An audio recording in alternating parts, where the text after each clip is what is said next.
This video, we'll be talking about an atom, and hopefully using some pretty creative and different analogies, I'll be able to explain exactly what an atom is and how it works.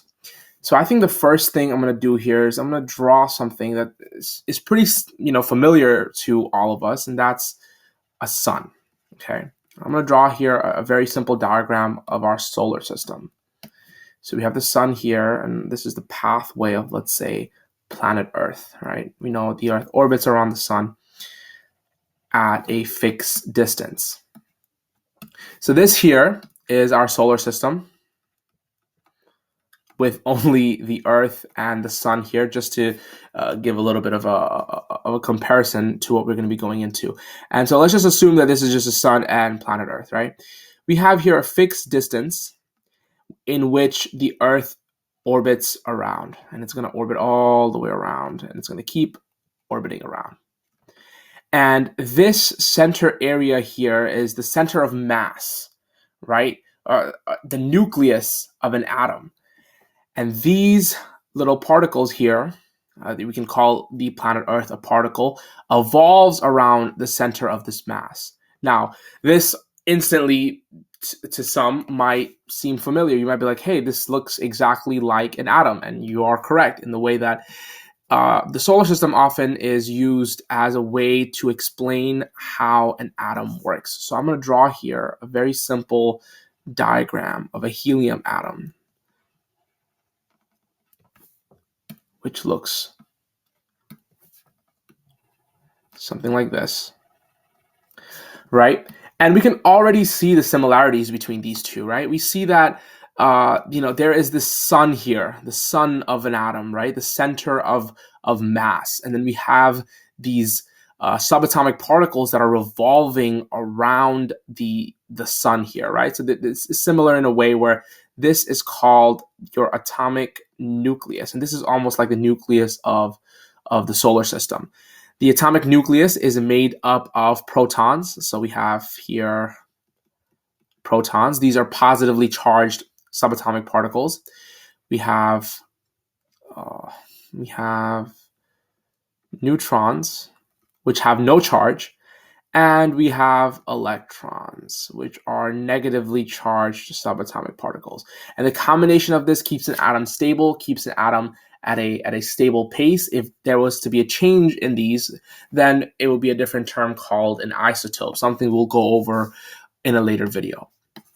So with that being said, now let's talk about something a little bit more complicated. Let's talk about the energy levels of electrons, because unlike the Earth, which revolves and orbits around the sun at a fixed distance, electrons don't necessarily do that. So let's see here. We have here let's just say this is the atomic nucleus, right? Composed of protons and neutrons. And then we have here these orbitals.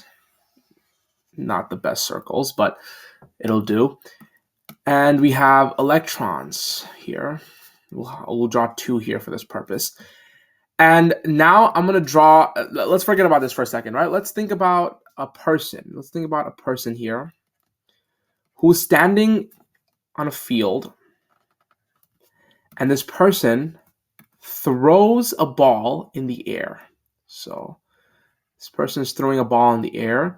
And this ball is going to go up at a fixed point, and it's eventually going to come down back into this, right? Now, there are two types of energy. We have kinetic and potential energy. Potential energy is essentially the energy which is determined based on the location and structure of the object. The higher this ball will go until it reaches its maximum threshold, the more potential energy this ball is going to have. And as it is falling down, it's getting closer and closer to a flat surface, it's going to ultimately be at its lowest potential energy. So we can say the highest point this ball is going to go will have the highest potential energy. And as soon as it hits the ground, it will be at its lowest potential energy. If this makes sense here, then how electron shells work will also make sense. We have the electrons here.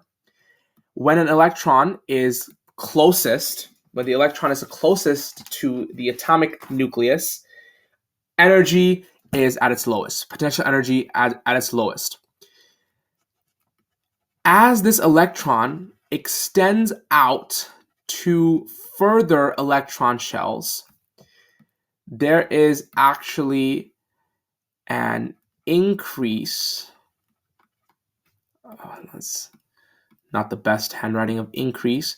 There is actually an increase in potential energy. Energy increases. Energy is absorbed as these electrons are moving out into the further points, right? Almost like reaching the maximum that this ball can go. As they're going out here, the increase in potential energy is also shown.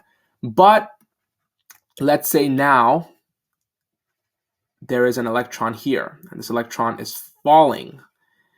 It falls down into the first shell of this atom. Then, using this analogy here, we can infer that energy is being lost, which means that there is a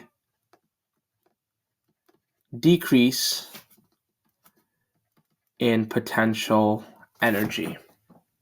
So here we have the lowest potential energy, and here would be the highest potential energy. And as these shells keep going backwards, there's an increased amount of energy. And as the electrons fall down the electron shell, there will be energy being lost, which means there will be a decrease in potential energy.